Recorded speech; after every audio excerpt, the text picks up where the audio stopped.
स्वस्थानी व्रतकथा अध्याय पञ्चविंशो अध्याय नवराज राज्याभिषेक वर्णनम। कुमारजी आज्ञा गर्नुहुन्छ। हे अगस्त्य मुनि, त्यसपछि लावण्य देशमा मन्त्रीहरूले हात्तीलाई सुनको कलश र फूलको माला दिई राजा खोज्न लगाइराखेका थिए। लोकहरू अनेक वस्त्र अलङ्कार पहिरी राजा होइजान्छु कि भनी हात्तीको नजिक गएर अघि पछाडि हिँड्न लागे।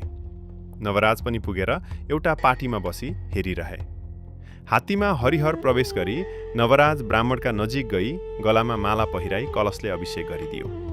त्यो देखेर प्रजाहरू भन्न लागे, हे लौ, यो हात्ती बौलायो कि यस देशमा कुनै क्षत्रिय छैनन् र ब्राह्मणलाई अभिषेक गर्यो? कसैले प्रतिवाद गरे, यो हात्ती बौलाएको होइन, तिमीहरू नै पागल भयो। मुखले नबोले पनि हात्ती देवता हो। ब्राह्मण, क्षत्रिय, वैश्य, शूद्र जो भए पनि उसको तपस्या र भाग्यले राजा भयो। बिना नारायणको अंशले राजा हुन पाइँदैन, चुपलाग भनी सम्झाए। उता हरिहर प्रवेश भइरहेको हात्तीले नवराजलाई सुनले उचाली कुम्भस्थलमा राखेर दरबारमा लग्यो। गुरु पुरोहितले अनेक वस्त्र अलङ्कार पहिराई सम्पूर्ण सामग्री तयार पारी पूर्णगठ अस्तमङ्गल गरी सुदिन ठहराई त्यसै सहरकी राजाकी कन्या लावण्यवती नाम भएकीलाई विधिपूर्वक नवराजलाई कन्यादान गरी राजा तुल्याए। अनि गुरु पुरोहितले भने, हे महाराज, राज्याभिषेक भएको छैन, सामग्री तयार छ, सुदिन ठहराई अभिषेक लिनुहोस्। तिनका त्यस्ता कुरा सुनि नवराज भन्दछन्, हे गुरु पुरोहित हो, मेरी महतारीले नदी पहिले अर्काको अभिषेक कसरी लिऊँ? चन्द्रज्योति नगरको बाहिर एउटा खरको घर छ, त्यहाँ गोमा नामकी ब्राह्मणी छन्। ती मेरी महतारी हुन्, तिनलाई चाँडै लिन पठाओ। यति नवराजले भनेपछि मन्त्रीले, म जान्छु भनी वस्त्र अलङ्कार पाल्की र केही सेना समेत लिएर चन्द्रज्योति नगरमा गए र त्यहाँ गोमालाई भेटी प्रणाम गरेर भने, हे राजमाता, हजुरका छोरा लावण्य देशका राजा हुनुभयो, म मन्त्री हुँ। हजुरलाई लिन पठाउनु भयो र म आएँ। यो वस्त्र अलङ्कार पाल्की पनि ल्याएको छु, यो पहिरी चाँडै सवारी हुनुहोस्।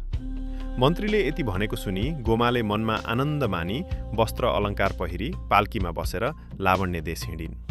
चन्द्रज्योति नगरका नारीहरूले थाहा पाई हेर्न भनेर कसैका कपालका केश फुकेका, कसैका छोराछोरी रोएका, कसैले पाक्न लागेको र खान बसेको भात पनि छाडेर हतपताउँदै निस्के। पाल्कीमा बसेर फौज समेत भइजान लागेकी गोमालाई देखेर भन्दछन्, हेर, स्त्री जात भएर पनि गोमा अर्काको ढिकी जाँतो गरी धागो काटेर बाँचिरहेकी हुनाले आज राजमाता भएर पाल्कीमा बसेर गइन् भनी परस्पर कुरा गर्थे। गोमा राजमाता त्यहाँबाट गएर लावण्य देशको नजिक पुगिन् र नवराजले थाहा पाएर हात्ती, घोडा, रथ, सेना लगेर गीत वाद्य गर्दै दरबारमा लगेर साष्टाङ्ग प्रणाम गरी, हे माता, हजुरको तपस्या र हरिहरको कृपाले म लावण्य देशको राजा भएँ। अब राज्याभिषेक दिनुहोस् भने। यति नवराजले भनेपछि सुदिन ठहराई सुनको सिंहासनमा बसालेर नवराज राजा र लावण्यवती रानीलाई विधिपूर्वक राज्याभिषेक दिइन्। राज्याभिषेक भइसकेपछि गुरु पुरोहित र ब्राह्मणहरूलाई भोजन गराई दक्षिणा दिई विदा गरे। अनि हात्ती, घोडा, रथ, पैदल सेना तयार पारी गीत वाद्य गर्दै दरबार जान्थे भए। इति श्री स्कन्द पुराणे केदारखण्डे माघ महात्म्ये कुमार अगस्त्य संवादे श्री स्वस्थानी व्रतकथायां नवराज राज्याभिषेक वर्णनम नाम पञ्चविंशो अध्याय 25।